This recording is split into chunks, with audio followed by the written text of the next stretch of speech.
કેમ છો બધા મજામાં? તો આવી ગયા છે આપણે એક નવું લેક્ચર લઈને, જે આપણી સિરીઝ ચાલી રહી છે, જેમાં આપણે બોર્ડ દ્વારા જે પ્રશ્ન બેંક રિલીઝ કરવામાં આવી છે, બરાબર? એનું ચેપ્ટર 7 લઈને, બરાબર છે? આની પહેલા ઓલરેડી આપણે 1 થી 6 ચેપ્ટર જોઈ લીધા છે. તો ફટાફટ ચાલુ કરીએ આ ચેપ્ટર.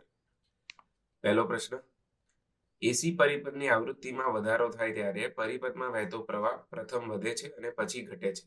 તો આ પરિપથમાં કયા ઘટકોના જોડાણની સંભાવના સૌથી વધુ હોઈ શકે છે? હવે આ પ્રશ્ન કેવો છે કે તમને ક્લિક થાય છે કે નહીં પહેલી જ વારમાં આલેખ, બરાબર? તો જોજો જરા, આપણે આલેખ દોરીએ પ્રવાહ વિરુદ્ધ ઓમેગાનો, કેમ કે અહીંયા ચોખ્ખે ચોખ્ખું કહી દીધું આવૃત્તિ અને પ્રવાહ. તો ટેક્સ્ટ બુકમાં એક આલેખ આપેલો છે, બરાબર? આલેખ કેવો છે? તો જો આલેખ આવો છે, પહેલા આવૃત્તિ વધશે વધશે વધશે અને પછી મહત્તમ થઈને પ્રવાહ આવૃત્તિ ઘટશે, મીન્સ પ્રવાહ ઘટશે. તો આવૃત્તિ પહેલા વધે છે તો પ્રવાહ વધે છે, પછી પ્રવાહ શું થયો? મહત્તમ થયો. પછી ઓમેગા વધે છે તો પ્રવાહ ઘટે પણ છે, બરાબર? તો પ્રવાહ પ્રથમ વધે છે અને પછી ઘટે છે. તો કયા જોડાણની સંભાવના સૌથી વધુ હોય? તમે કહો થઈ ગયું ને સાહેબ અનુનાદ, એલસી. અનુનાદ ખાલી આના માટે હોય. જો આ જેવી છે ઓમેગા, આના માટે અનુનાદ હશે ને. તો આની આગળ ને પાછળની કન્ડિશન કઈ રીતે સમજાવશો? એટલે અહીંયા ખરેખર જવાબ શું આવે? LCR જ જવાબ આવે.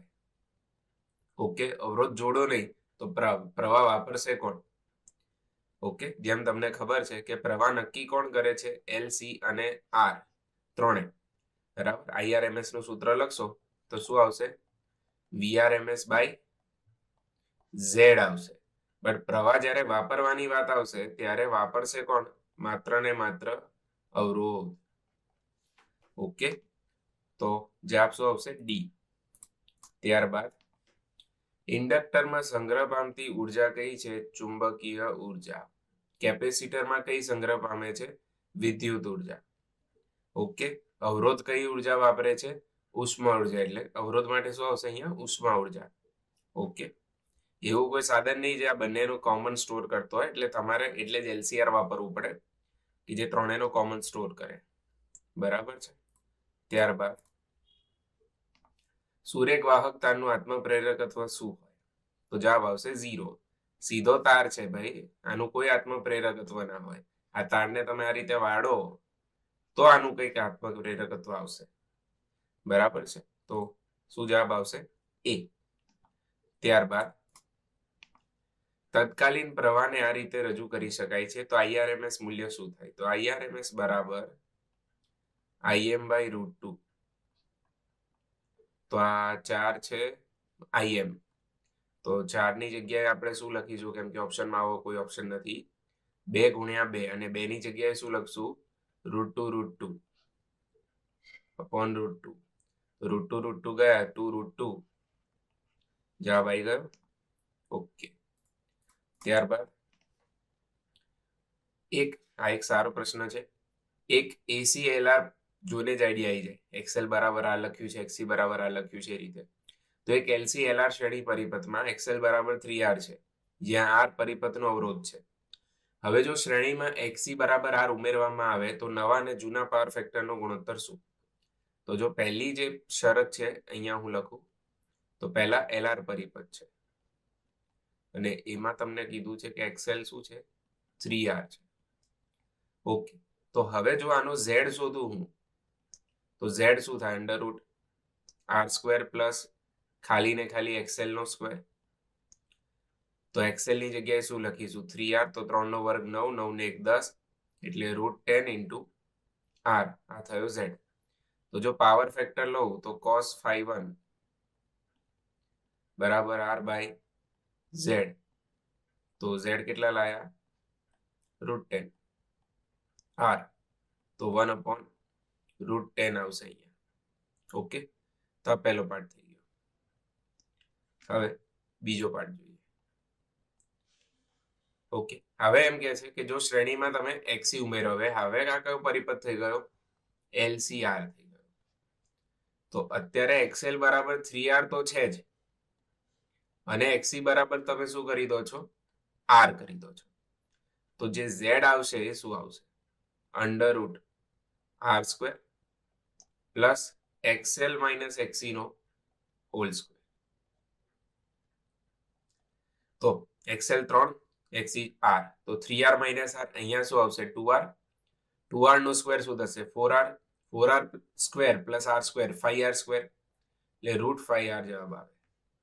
તો જો હું નવો પાવર ફેક્ટર અહીંયા લખવા જાઉં cos phi2 double phi2, okay, તો r upon z ડેશ, તો r ભાગ્યા √5r, તો શું જવાબ આવશે 1 upon √5.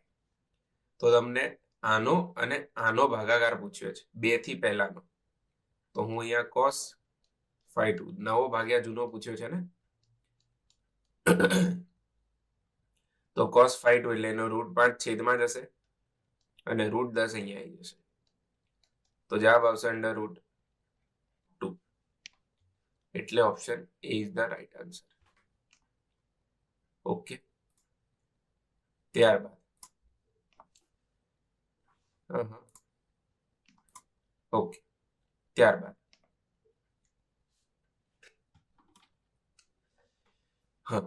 એલસીઆર શ્રેણી પરિપથમાં ઇમ્પિડન્સ ન્યૂનતમ ક્યારે બને? એટલે કે આપણે આ ઝેડ લખીએ અહીંયા આર સ્ક્વેર પ્લસ આની વાત કરે છે. અરે રે લોચો પડી ગયો, લોચા ગવા, આની વાત કરે છે, બરાબર. આર સ્ક્વેર પ્લસ એક્સી માઇનસ, હું પ્રવાહના સંબંધમાં તમને સમજાવતો હતો એટલે. ઓકે, તો આ ન્યૂનતમ બનાવવો હોય તો અવરોધ તો તમે ચેન્જ ના કરી શકો. જો તમે અવરોધ શૂન્ય કરો, બરાબર છે, તો અહીંયા પરિપથ પ્રવાહ વાપરી જ નહીં શકે, એવા પરિપથનો કોઈ મતલબ નથી. એટલે લોજિક વાઇઝ વિચારો તો આ બે સરખા થઈ જાય, બરાબર, એટલે કે અનુનાદ થાય, ત્યારે પરિપથનો અવરોધ શું થઈ જશે? લઘુત્તમ થઈ જશે, ઝેડ બરાબર આર. એટલે જે બીજા બધા તમને વિચારો આવતા હોય ને એ અહીંયા એપ્લાય ના કરી શકાય. એટલે option D is the right answer, બરાબર. ત્યારબાદ એલસીઆર પરિપથમાં એસી પ્રાપ્તિ સ્થાનની કોણીય આવૃત્તિ ઘટાડતા કેપેસિટિવ રિએક્ટન્સ અને ઇન્ડક્ટિવ રિએક્ટન્સ ખાલી જગ્યા થાય. સૂત્ર લખીએ, વેરી ઇઝી ક્વેશ્ચન. ઓમેગા શું કરો છો? ઘટાડો છો, તો કેપેસિટિવ રિએક્ટન્સ વધે, અને ઓમેગા ઘટાડો તો ઇન્ડક્ટિવ રિએક્ટન્સ ઘટે, બરાબર. તો જવાબ શું આવશે? વધે અને ઘટે. ઓકે, ત્યારબાદ એલસી પરિપથમાં કેપેસિટન્સનું મૂલ્ય સી થી તમે c/4 કરો છો, તો અનુનાદ આવૃત્તિ માટે ઇન્ડક્ટન્સનું મૂલ્ય એલ થી બદલીને કેટલું કરવું જોઈએ? તો ધારો કે અનુનાદ આવૃત્તિ પહેલા ઓરિજિનલી હતી હા, તમે કંઈક હળી કરી અને કેપેસિટન્સ કરી દીધું c/4, તો પછી જો તમારે ઓરિજિનલ ઓમેગા 0 જોઈતા હોય તો તમારે અહીંયા શું કરી દેવું જોઈએ? 4l, 4 ઉડી ગયા, પાછો જવાબ શું આવશે? એટલે બરાબર. તો પૂરો પ્રશ્ન. ત્યારબાદ ઓમેગા સી નો એકમ શું થશે? મો. જો એક્સી નો એકમ ઓમેગા થાય, બરાબર, તો ખાલી ઓમેગા સી નો શું થાય? તો એ તો વ્યસ્ત થઈ જાય, મો. મો એટલે સોરી, મો એટલે હા બરોબર હતું, ડોકાઈ ગયું સાહેબ. ઓકે, તો ઓમેગા તો આ તો ઓમેગા સી નો એકમ, ઓમેગા એટલે આ વાળો ઓમેગા. ઓકે, તો ઓમેગા સી નો એકમ શું થશે? મો. This is full and final answer. થાય કદી આવું? ઓકે, તમે મનમાં બોલતા છો વાંધો નહીં. ખાલી જગ્યાએ સમયનું પરિમાણ દર્શાવે છે, તો આને કહેવાય L/R. ઓકે, તો એને કહેવાય સમય અચળાંક. હંમેશા યાદ રાખજો, ગમે ત્યારે ઉડતું ઉડતું આવી જશે. L/R, RC અને √LC, આ ત્રણે સમયના પરિમાણ દર્શાવે છે. આને સમય અચળાંક કહેવાય. ચેપ્ટર 14માં છેલ્લે તમને એક લાઈન લખીને આપી છે, પણ એ ખાલી આરસી માટે છે, પણ આ બે એના પરથી બને છે. તો યાદ રાખજો, દરેકનો એકમ શું થશે? સેકન્ડ, એટલે કે T1, બરાબર. ત્યારબાદ એક વિદ્યુત પ્રવાહ 8 એમ્પિયર ડીસી અને એસી નો બનેલો છે, તો પરિણામે IRMS કેટલો થાય? તો જો પહેલા તો કુલ પ્રવાહ કેટલો છે? 8 પ્લસ 6 સાઇન ઓમેગા ટી. હવે જો આનો IRMS તમારે બનાવવો હોય તો પહેલા શું કરવું પડે? સ્ક્વેર કરવો પડે, પછી શું લેવી પડે? મીન એટલે એવરેજ, અને પછી શું લેવું પડે? રૂટ. IRMS એટલે રૂટ મીન સ્ક્વેર, બટ પહેલા રૂટ નહીં લેવાનું, પહેલા શું કરવાનું? વર્ગ. તો આપણે આઈ સ્ક્વેર કરીએ તો આ 8 પ્લસ 6 સાઇન ઓમેગા ટી એનો શું થશે? વર્ગ. તો 64, 8 નો વર્ગ, બરાબર. તો a square plus 2ab a into b, તો 2 ગુણ્યા 8 ગુણ્યા 6 sine omega t plus b square, તો 6 નો વર્ગ 36 સાઇન સ્ક્વેર ઓમેગા ટી, અને આઈ સ્ક્વેર લઈશું તો વર્ગ લઈ લીધો. હવે શું લેવાની? સરેરાશ. તો 64 ની સરેરાશ શું આવે? 64 સાઇન ઓમેગા ટી ની સરેરાશ શું આવશે? 96 ગુણ્યા 0 વત્તા સાઇન સ્ક્વેર ઓમેગા ટી ની સરેરાશ શું આવે? 1/2. તો 64 વત્તા 18 આ છે સરેરાશ આઈ સ્ક્વેર. ઓકે, તો અહીંયા 64 વત્તા 18 કેટલા થશે?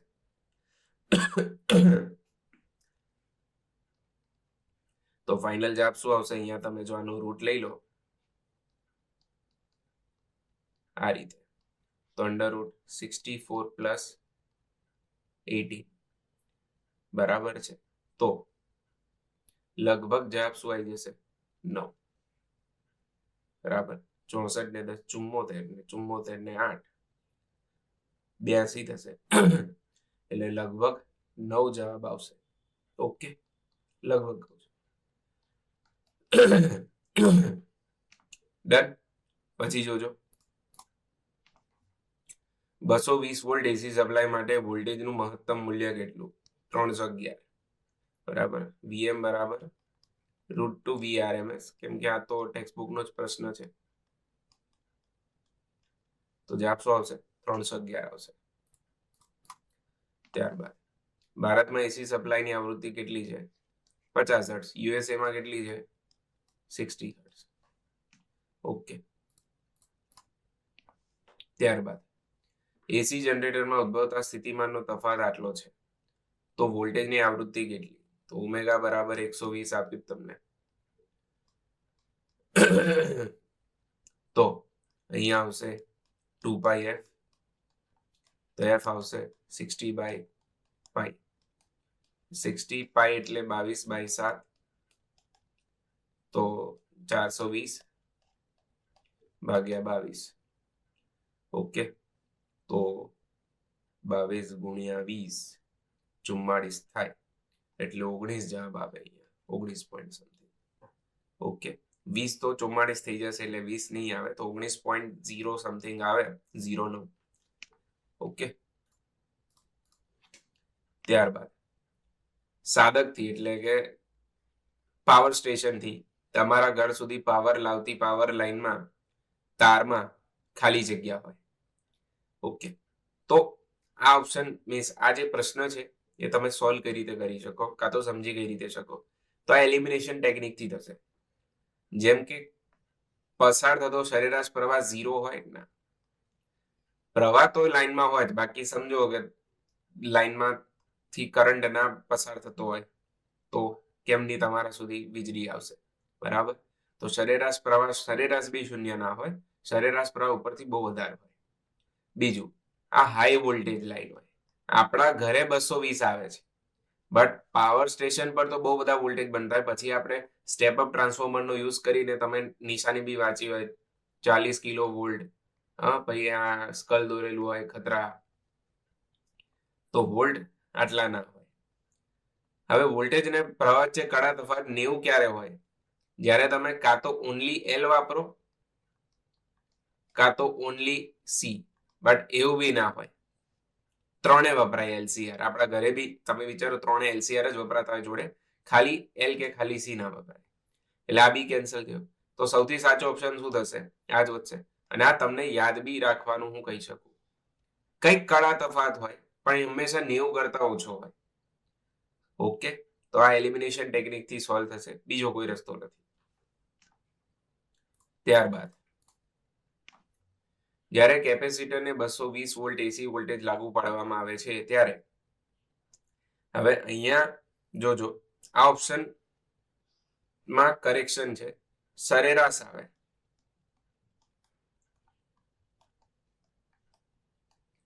સરેરાશ પાવર શું થાય? 0.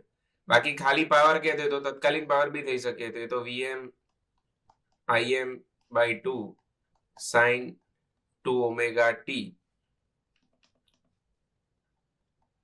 આવું આવે છે. ઓકે, એટલે ઓપ્શન ડી સાચો થશે. અહીંયા પ્રિન્ટિંગ એરર છે એવું સમજીને કે કેપેસિટરને મળતો સરેરાશ પાવર શું હોય છે? 0 હોય છે. બીજા ઓપ્શન એક બી સેટ નથી થતા, સમાન કળામાં હોતા નથી. બરાબર, આમાં બી એ જ લખ્યું છે. મહત્તમ વોલ્ટેજ 220 ના હોય, 311 હમણાં જ પાછળ જોયું આપણે. ત્યારબાદ બે ઇન્ડક્ટરને સમાંતરમાં જોડતા પરિણામી આત્મપ્રેરકત્વ આટલું મળે છે અને શ્રેણીમાં જોડતા આટલું મળે છે. હવે જો તમને જેમ ખબર હોવી જોઈએ, સમાંતર જોડાણનું સૂત્ર શું થાય? L1 L2 upon L1 plus L2 અવરોધ જેવું, અને શ્રેણીનું 10. તો L1 plus L2 શું આવશે? આ 10 આવશે, તો L1 into L2 શું થાય? 24. ઓકે, તો આત્મપ્રેરકત્વનો તફાવત. હવે આ 24 બહુ બધી રીતે કરી શકો, જેમ કે 12 ગુણ્યા 2 કરો, બટ 12 વત્તા 2 10 ના થાય. તો 6 ગુણ્યા 4 કરો, તો 6 વત્તા 4 10 થાય. તો આ એક હશે 6 અને આ એક હશે 4, તો શું આવશે? 24. તો L1 minus L2 શું થાય? 6 ઓછા 4 બરાબર 2 હેનરી. ઓકે, ત્યારબાદ આંતરિક અવરોધ આરજી અને આંતરિક રિએક્ટન્સ એક્સજી ધરાવતું એક એસી જનરેટર છે. આ જનરેટરનો ઉપયોગ નિષ્ક્રિય અવરોધ આરજી અને રિએક્ટન્સ એક્સએલને પાવર સપ્લાય કરવા માટે થાય છે.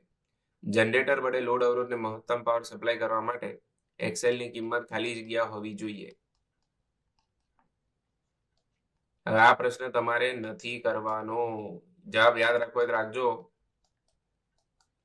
બરાબર, કેમ કે જો અહીંયા જે ઓમેગા એટલે જે એક્સજી, હવે આ જે છે કાલ્પનિક સંખ્યા છે. બરાબર, સંકર સંખ્યા કહી શકો તમે. બરાબર, તો આ જે સંકર સંખ્યા છે એ વાળો ટોપિક આજથી 7-8 વર્ષ પહેલા નીકળી ગયો છે.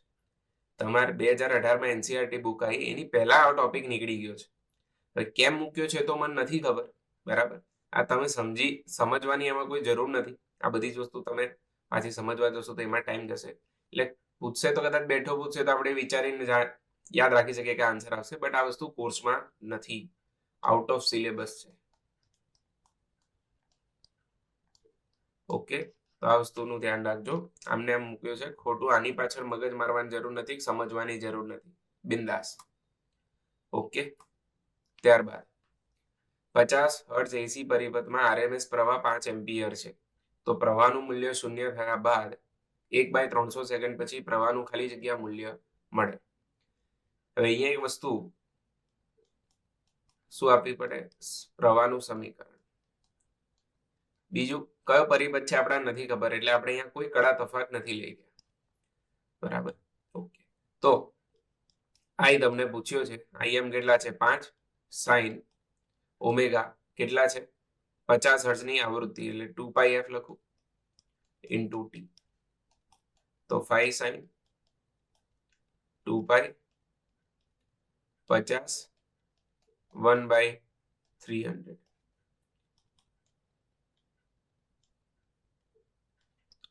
બરાબર છે, તો અહીંયા શું આવશે? 6 આવશે. 2π/6 એટલે π/3. sin π/3 શું થાય? તો કે √3/2 થાય. બરાબર, હવે અહીંયા એક નાની ભૂલ થઈ છે મારાથી, જો તમને કદાચ ખબર પડી ગઈ હોય. તમને આરએમએસ કિંમત આપી છે ને, તો અહીંયા મારે શું લેવું પડે? ખરેખર 5√2 લેવું પડે દરેક જગ્યાએ. મહત્તમ કિંમત છે. બરાબર, તો આઈઆરએમએસ કેટલી છે? 5 છે. તો આઈએમ થશે √2 ટાઈમ્સ 5 5 √2 બરોબર છે. તો એક વાર બે અહીંયા √2 માં કેન્સલ કરું તો આનો જવાબ શું આવે 5 √3/2 એમ્પિયર. એટલે B is the right answer. Okay, તો આ થઈ ગયો પૂરો. તો પતી ગયું આ ચેપ્ટર પણ. મળીએ નેક્સ્ટ ટાઈમ ચેપ્ટર નંબર 8 સાથે. ત્યાં સુધી કઈ બી ડાઉટ હોય તો બિંદાસ તમે મને કમેન્ટ સેક્શનમાં જણાવી શકો છો. તો મળીએ next time. Tata by and take care.